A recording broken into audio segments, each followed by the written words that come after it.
Welcome to English वाले ओम जी friends. आज का हमारा जो वीडियो है वो क्लास ट्वेल्थ इंग्लिश कोर के लिए है। ट्वेल्थ वालों की जो बुक है फ्लेमिंगो, उसमें फर्स्ट चैप्टर है, लेकिन उसका नाम है द लास्ट लेसन। तो इस लेसन के बारे में हम ये वीडियो पढ़ने जा रहे हैं। सबसे पहले फ्रेंड्स देखते हैं कि ये लिखा किसने। अल्फोंसी डोडे करके जो राइटर है वो एक फ्रांस के ही थे और फ्रेंच नॉवलिस्ट थे। नॉवलिस्ट का अर्थ होता है उपन्यासकार, है ना, और शॉर्ट स्टोरी राइटर भी थे। लास्ट लेसन जो है वो फ्रैंको प्रशियन वॉर उस सिचुएशन में है। फ्रांस और प्रशियन यानी कि प्रशिया। प्रशिया कौन था? प्रशिया जिसको आज जर्मनी, पोलैंड और कुछ पार्ट्स ऑस्ट्रिया के भी है, इस एरिया को पहले प्रशिया कहते थे। तो इस प्रशिया और फ्रांस के बीच जो 1870-71 में वॉर हुआ था, उस वॉर के बारे में है। और इस वॉर में फ्रांस हार गया था। और ये जो स्टोरी है इसमें क्या आ रहा है कि फ्रांस के दो डिस्ट्रिक्ट हैं, अल्सेस और लॉरेन, ये प्रशिया के हाथ में चले गए थे। तो उसके बारे में जब ऐसा होता है, किसी कोई इलाका दूसरे देश के अंडर में चला जाता है, तो उसका स्कूल लाइफ पर क्या असर पड़ता है, उसके बारे में ये चैप्टर अपने को बताएगा। जो नरेटर है स्टोरी का वो एक छोटा बच्चा है जो खुद स्कूल जा रहा है। वो क्या कह रहा है कि I started for school very let that morning, यानी कि उस सुबह वो स्कूल के लिए बड़ा लेट रवाना हुआ। स्टार्टेड लेट यानी कि पहले से लेट था। And was in great dread of. In great dread of का अर्थ होता है भयंकर डर होना। किसका डर? स्कोल्डिंग का, डांटने का। विशेष रूप से स्पेशली वो डर क्यों था? क्योंकि M Hemal had said, M Hamel ने कहा था कि he would question us on participles. वो हमें पार्टिसिपल्स के बारे में क्वेश्चन पूछेंगे। पार्टिसिपल ग्रामर का एक टॉपिक होता है। And I did not know the first word about them. कह रहा है कि मुझे तो एक वर्ड भी पता नहीं था उन पार्टिसिपल्स के बारे में, अबाउट दैम, उनके बारे में। फॉर ए मोमेंट, एक क्षण के लिए, I thought of running away. उसने क्या सोचा? रनिंग अवे, भाग जाने का सोचा, दूर भाग जाने का स्कूल से। And spending the day out of doors, कि स्पेंडिंग यानी कि बिता दूंगा अपना दिन, आउट ऑफ डोर्स, घर से बाहर, स्कूल से बाहर। It was so warm. European countries में अगर सूरज निकला हुआ हो, गर्म दिन हो, तो वो बड़ा अच्छा प्लेजेंट होता है। सो वार्म था, गर्म था बाहर। ब्राइट था, सूर्य की रोशनी थी। और बर्ड्स वर चर्पिंग, पक्षी चहचहा रहे थे। चर्पिंग कहाँ पर? At the edge of the woods, जंगल के किनारे। And in the open field back of the sawmill, जो खुला मैदान था, back of the sawmill. Sawmill होता है लकड़ी काटने वाली जो मिल होती है, आरा मशीन जहाँ लगी होती है, उसके पीछे प्रशियन सोल्जर्स वर ड्रिलिंग। प्रशा के जो सोल्जर्स हैं वो ड्रिल कर रहे थे, परेड कर रहे थे। It was all much more tempting. ये सारी चीज़ें बहुत ललचाने वाली थी। कौन सी चीज़ें ललचाने वाली थी? कई बार क्वेश्चन पूछ लेते हैं, what was the outer environment, या what attracted him, what tempted him. उसको, नरेटर को किस चीज़ ने टेम्प्ट किया कि बाहर बहुत वार्म था, ब्राइट था, बर्ड्स चर्पिंग कर रहे थे, 100 मील के पीछे प्रशियन सोल्जर्स ड्रिल कर रहे थे। ये सारी चीज़ें बहुत टेम्पटिंग थी, ललचाने वाली थी। किसकी बजाय? रूल ऑफ पार्टिसिपल्स, पार्टिसिपल्स के रूल की बजाय। लेकिन वो कह रहा है कि मेरे पास इतनी तो स्ट्रेंथ थी, इतनी ताकत थी कि मैं इस लालच को रेजिस्ट कर सकूं, विरोध कर सकूं। इसलिए हरिड ऑफ, जल्दी से भाग गया। किस तरफ? To school. When I passed the town hall there was a crowd in front of the bulletin board. जब मैं गुजरा टाउन हॉल के पास से, तो वहाँ पर एक क्राउड थी, भीड़ थी। इन फ्रंट ऑफ यानी सामने, किसके सामने? Bulletin board. बुलेटिन बोर्ड के सामने। बुलेटिन बोर्ड होता है जो नोटिस बोर्ड होता है जिस पे समाचार टांगते हैं। किसका नोटिस बोर्ड? Town hall. हर शहर में पहले एक टाउन हॉल हुआ करता था जहाँ से आपको सूचनाएं वगैरह मिल सकती थी। फॉर द लास्ट 2 ईयर्स, पिछले 2 साल से, ऑल आवर बैड न्यूज़, हमें जितनी भी बैड न्यूज़ मिली थी वो सब कहाँ से आई थी?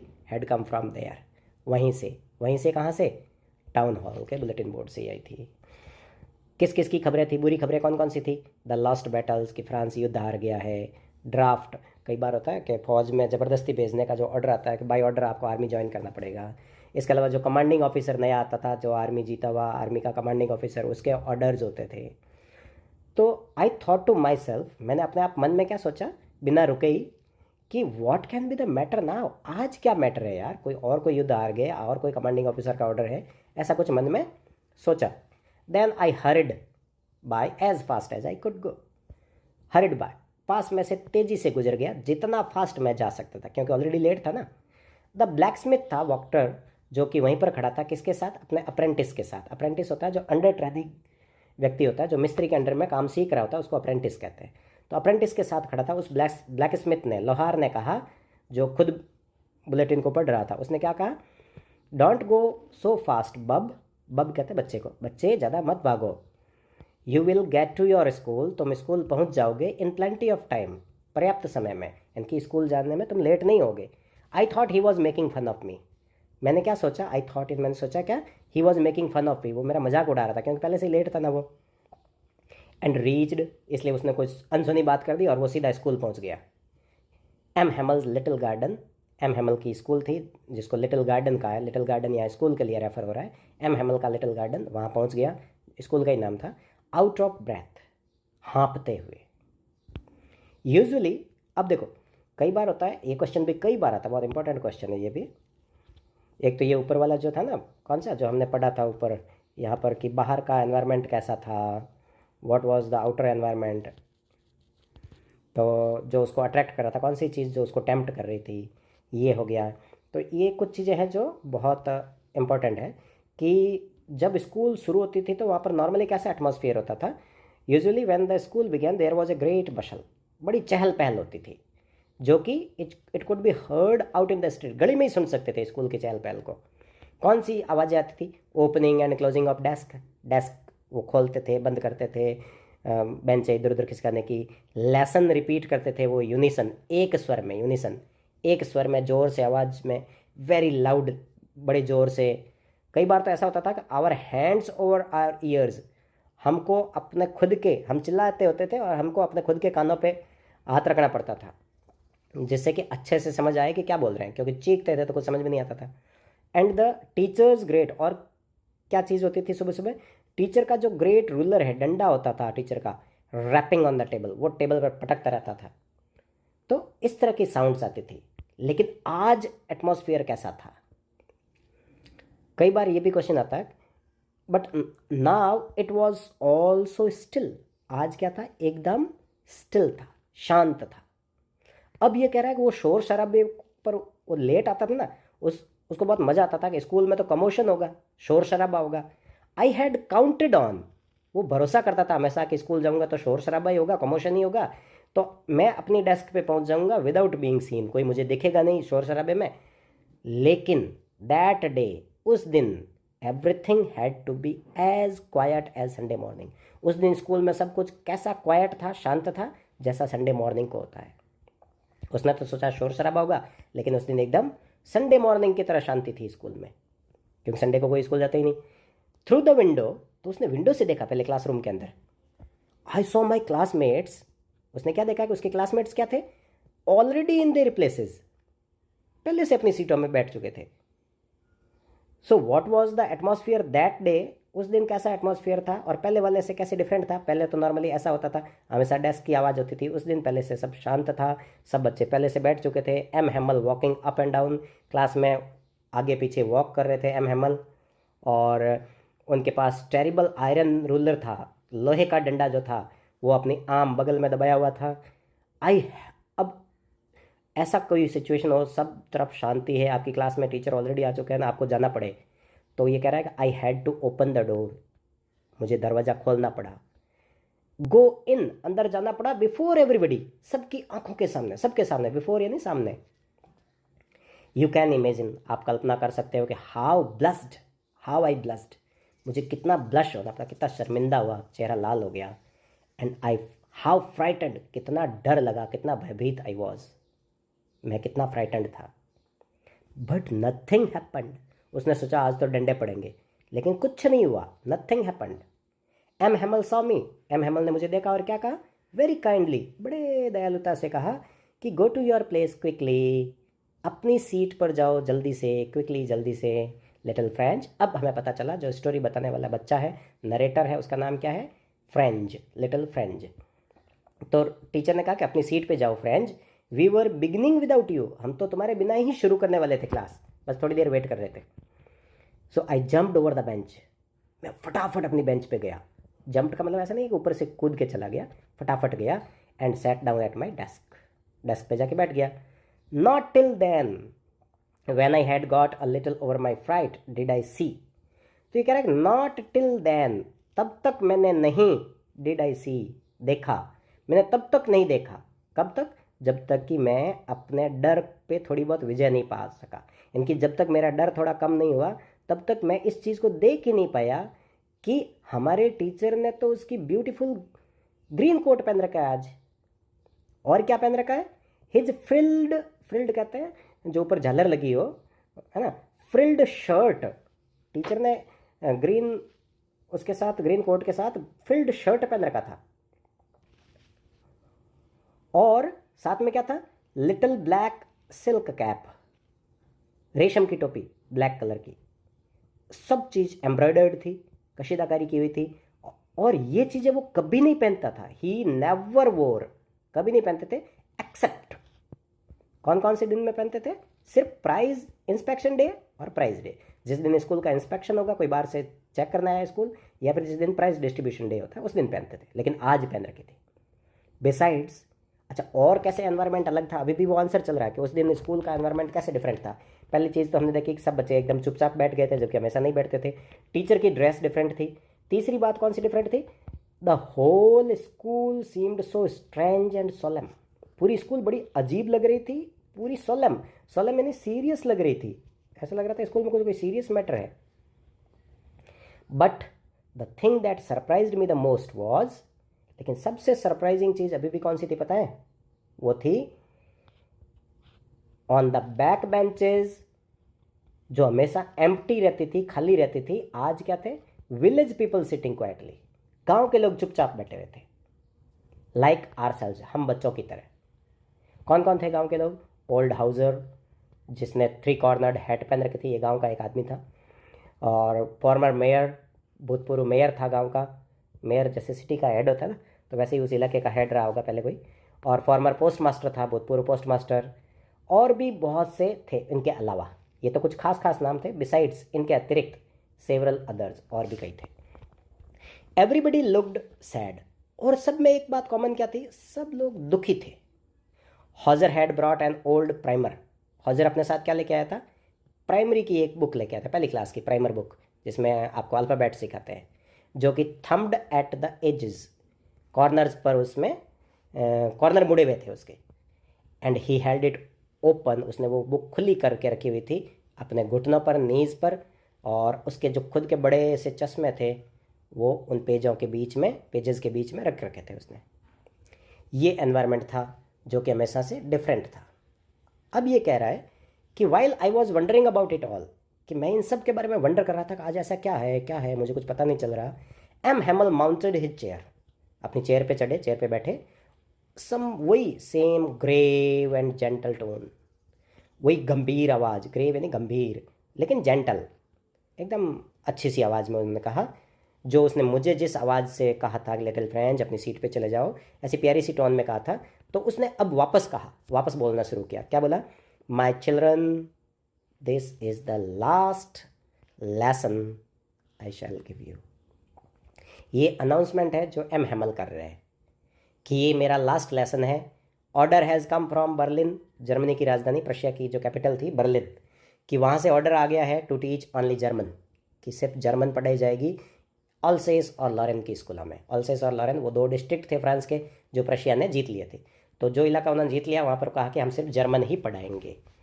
The new master comes tomorrow, कल आ रहे हैं नए मास्टर। This is your last French lesson, I want you to be very attentive. आपका ये लास्ट फ्रेंच लेसन है, मैं चाहता हूँ कि आप पूरा अटेंशन दो, यहाँ पर अटेंटिव रहो। अब कई बार क्वेश्चन आता है कि what was the thunder clap, कई बार ऐसे क्वेश्चन आते हैं, ये बहुत इंपॉर्टेंट चीज़ है कि कौन सी चीज़ उसको थंडर क्लैप की तरह लगी। तो ये ऊपर वाली चीज़ जो अनाउंसमेंट किया था टीचर ने, वो एक थंडर क्लैप की तरह लगा। थंडर क्लैप यानी बिजली, बादलों की गर्जना, बादल गरजते हैं वैसी, जैसे बादल गरजते हैं, बिजली गिर गई हो जैसे, तो कैसी भयंकर आवाज़ होती है, वैसा मुझे एकदम सीने पे वो लगा। तो what a thunderclap these words were to me, तो मुझे एकदम थंडर क्लैप की तरह लगे ये वर्ड्स जो टीचर ने बोले थे। ओ द रैचेस, अरे दुष्टों ने, रैचेस दुष्टों ने, that was what they had put up at the town hall, town hall पे शायद यही डाला होगा, तभी वहाँ पर क्राउड थी, जब वो सुबह सुबह स्कूल आ रहा था तब क्राउड थी ना, इसका मतलब ये कह रहा था क्या मैटर है, क्या मैटर है, अब पता चला कि शायद यही मैटर था। माई लास्ट फ्रेंच लेसन, ओह, अब ये मन में सोच रहा है, अरे मेरा लास्ट फ्रेंच लेसन है आज। वाह, अब ये बहुत दुखी हो रहा है। I hardly knew how to write, अभी तो मैंने लिखना ही नहीं सीखा। हार्डली नो, बड़ी मुश्किल से जानता हूँ कि कैसे लिखते हैं French. I should never learn any more, और आज से मुझे सीखने का कोई चांस नहीं मिलेगा, no chance any more. I must stop there, मुझे यहाँ स्टॉप करना पड़ेगा। Oh how sorry I was, मुझे आज बड़ा दुख हो रहा था for not learning my lessons, कि मैंने अपने लेसन पहले लर्न नहीं किए, फ्रेंच लैंग्वेज नहीं सीखी, और उसके बजाय मैं क्या करता रहा, सीकिंग बर्ड्स इज एग्स, पक्षियों के अंडे ढूंढता रहा, या गोइंग स्लाइडिंग, स्लाइडिंग के लिए जाता रहा ऑन द सार, ये कोई वाटर सोर्स का नाम है।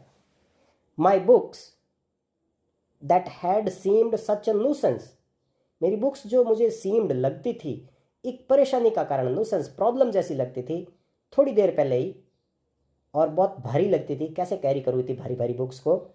मेरी जो ग्रामर है, माई हिस्ट्री ऑफ सेंट्स है, अब ऐसे लग रहे थे जैसे माई ओल्ड फ्रेंड्स, कि ये मेरे पुराने दोस्त थे जो कल से शायद नहीं रहेंगे मेरे साथ।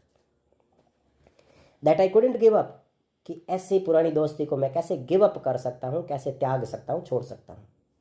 एंड एम हेमल, और टीचर के बारे में क्या ख्याल आया एकदम से, जो कि जैसे ही ये आइडिया आया दिमाग में कि ही वॉज गोइंग अवे, कि कल से वो जा रहे हैं, I should never see him again, और मैं उनको वापस कभी नहीं देख पाऊंगा, मेड मी फॉरगेट, मैं सब कुछ भूल गया उन टीचर के बारे में, कि वो खतरनाक डंडा रखते थे, वो बहुत खड़ूस थे, क्रैंकी थे, ये सारा उन चीज़ें मैं भूल गया, और मुझे बड़ा अच्छा लगने लगा। अब क्या लगने लगा, पुअर मैन, टीचर के बारे में ऐसा ख्याल, बेचारा। It was in honour of this last lesson, शायद इस लास्ट लेसन के सम्मान में ही आज उन्होंने फाइन संडे क्लोथ्स पहन रखे हैं, जो कि संडे को पहनते हैं नॉर्मली, या फिर प्राइज डे, डिस्ट्रीब्यूशन डे को पहनते हैं, वो आज पहने थे। एंड नाउ आई अंडरस्टूड, और साथ ही अब समझ में आया क्या चीज़, कि why the old man of the village were sitting in the back of the room, गांव के बुढ़े लोग यहाँ क्यों बैठे हुए थे, ये चीज़ अब समझ में आई।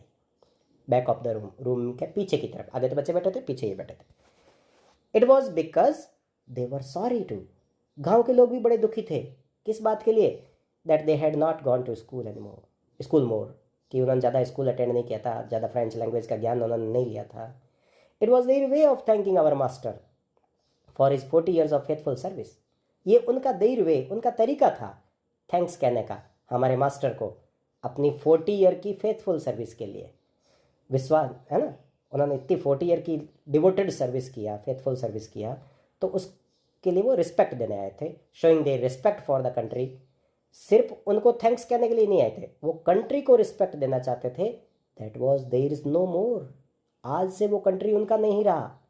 बड़ी इमोशनल सिचुएशन थी उस समय, कि जो देश उनका रहा ही नहीं, कल से वो दूसरों के कब्जे में हो रहा है, उस देश को वो रिस्पेक्ट देने आए थे, क्योंकि भाषा भी उस देश का प्रतिनिधित्व करती है।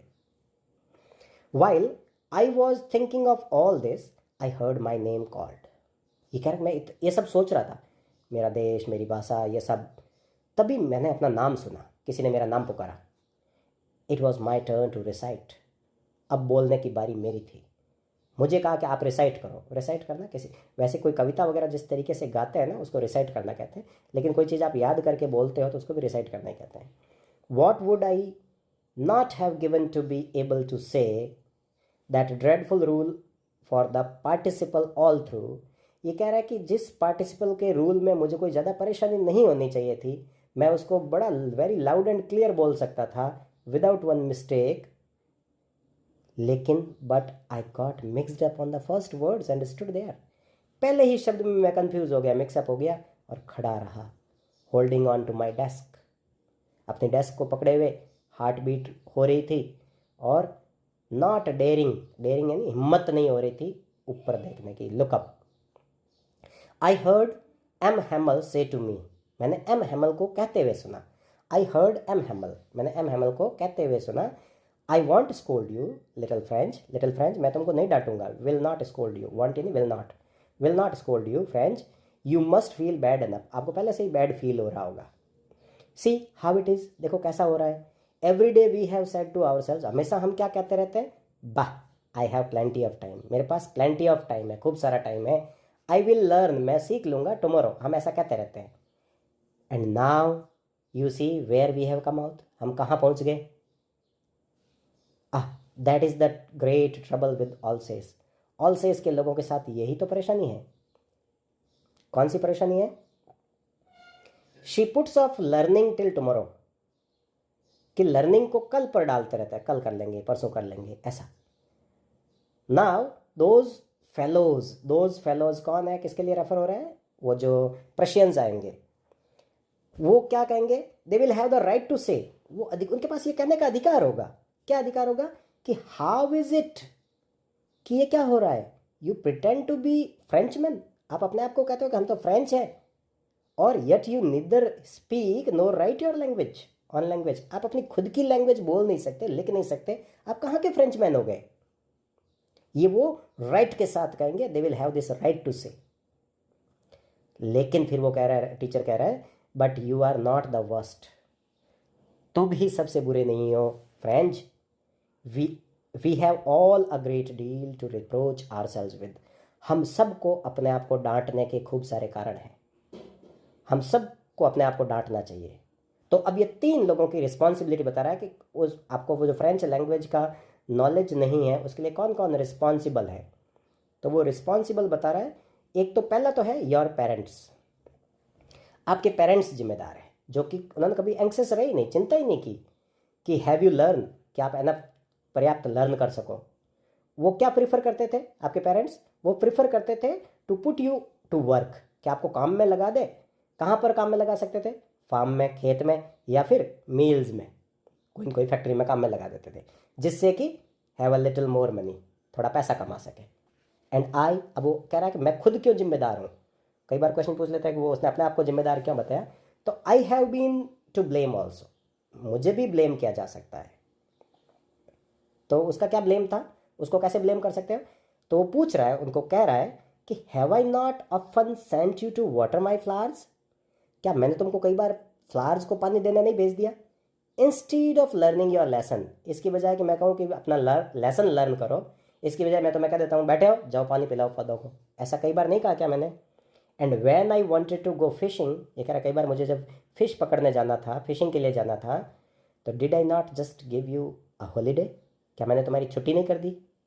मीन्स मैंने भी ऐसा किया, सो आई एम ऑल्सो रिस्पॉन्सिबल, ये वो कह रहा है। फिर मतलब टीचर तो 3 रिस्पॉन्सिबल कौन हुए? देखो, बच्चे खुद तो थे ही कि वो लर्निंग को पुट ऑफ करते रहते थे, उनके पेरेंट्स थे, और तीसरा टीचर भी रिस्पॉन्सिबल था। अब वो बता रहा है कि उसके बाद किया क्या, उन्होंने क्या क्या किया। तो उन्होंने क्या क्या किया? Then from one thing to another, ऐसे एक करके दूसरी चीज़ पे टीचर बात करता रहा। एम हेमल वेंट ऑन यानी जारी रखा, कंटिन्यू, है ना, जारी रखा। उन्होंने क्या जारी रखा? Talk of the French language के बारे में बातें करना जारी रखा। कि क्या कहा? कि it was the most beautiful, कि ये जो फ्रेंच है वो मोस्ट ब्यूटीफुल लैंग्वेज है। और क्या कहा? Most beautiful language in the world, कि ये वर्ल्ड की सबसे ब्यूटीफुल लैंग्वेज है, कि ये सबसे क्लियर लैंग्वेज है, सबसे लॉजिकल लैंग्वेज है, और हमें इसको गार्ड करना चाहिए, गार्ड यानी प्रोटेक्ट करना चाहिए, रक्षा करनी चाहिए, और नेवर फॉरगेट इट, इसको कभी भूलना नहीं चाहिए। अब ये बहुत अच्छी बात बता रहे हैं कि जब तक, because when people are enslaved यानी गुलाम बनाना, जब लोगों को गुलाम बना लिया जाता है, as long as they hold fast to the language, जब तक वो अपनी भाषा को पकड़े रहते हैं, अपनी भाषा को नहीं छोड़ते हैं, it is as if they had the key to their prison. ऐसा समझ लो, उस गुलामी की जो प्रिजन है, जेल है, गुलामी रूपी जो जेल है, उसकी चाबी उनके पास है। और वो चाबी कौन सी है? अपनी खुद की लैंग्वेज का नॉलेज ऑफ देयर लैंग्वेज, है ना। तो लैंग्वेज को अगर पकड़ के रखो तो समझ लो वो आपके पास गुलामी की जेल की चाबी है।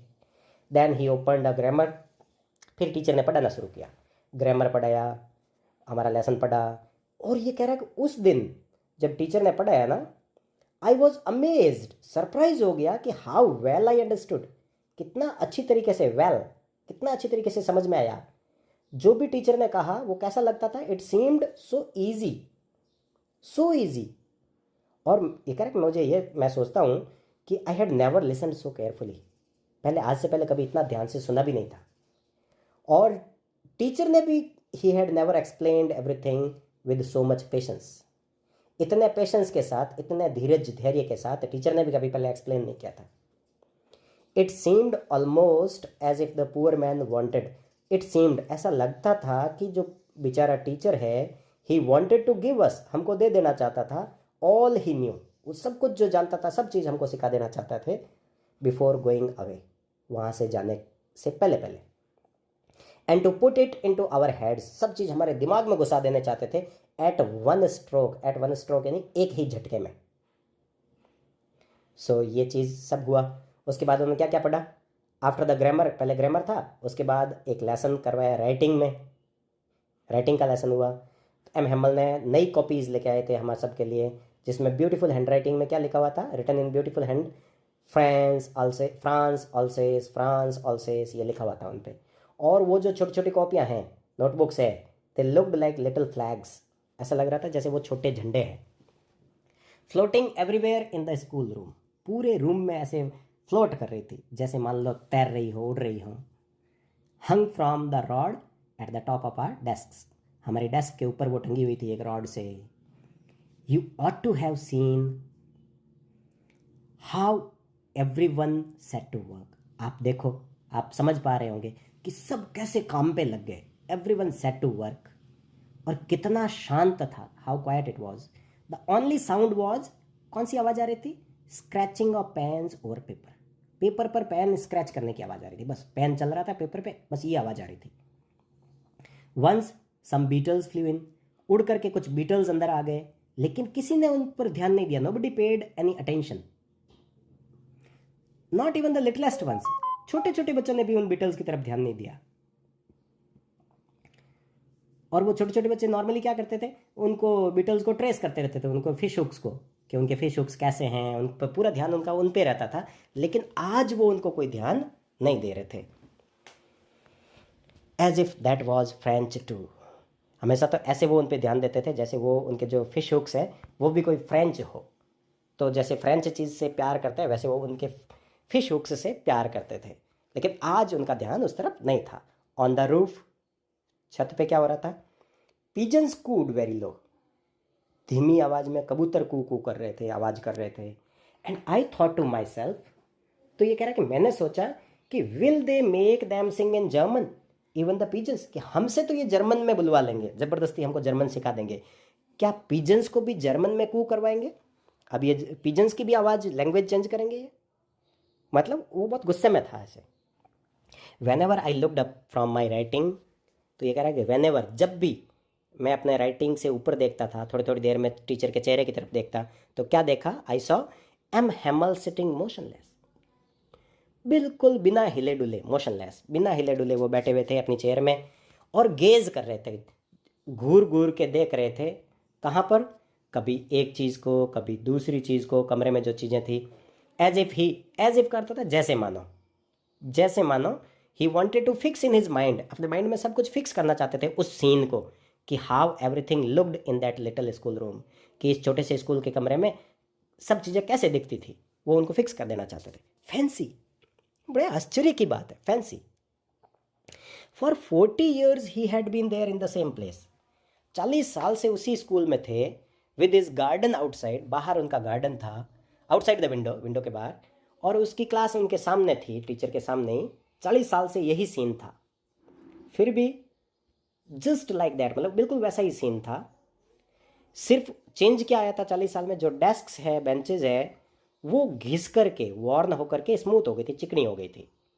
जो वॉलनट ट्रीज़ है बगीचे में, वो लंबे हो चुके थे, वॉलनट अखरोट के पेड़, वो लंबे हो चुके थे। एक हॉपवाइन, एक बेल होती है, और वो क्या है, जो कि उसने खुद ने प्लांट की थी, वो विंडोज़ से होकर के रूफ तक चली गई थी, छत तक चली गई थी। तो ये सब उसके किए हुए पेड़ इतने बड़े हो चुके हैं 40 साल में, तो how it must have broken his heart, ये सब चीज़ ने उसका दिल तोड़ दिया होगा, कि किस तरह से दिल तोड़ा होगा कि उसको ये सब छोड़ना पड़ रहा है। लीव इट ऑल, बेचारा पुअर मैन, है ना, पुअर मैन, बेचारा आदमी, वो टीचर।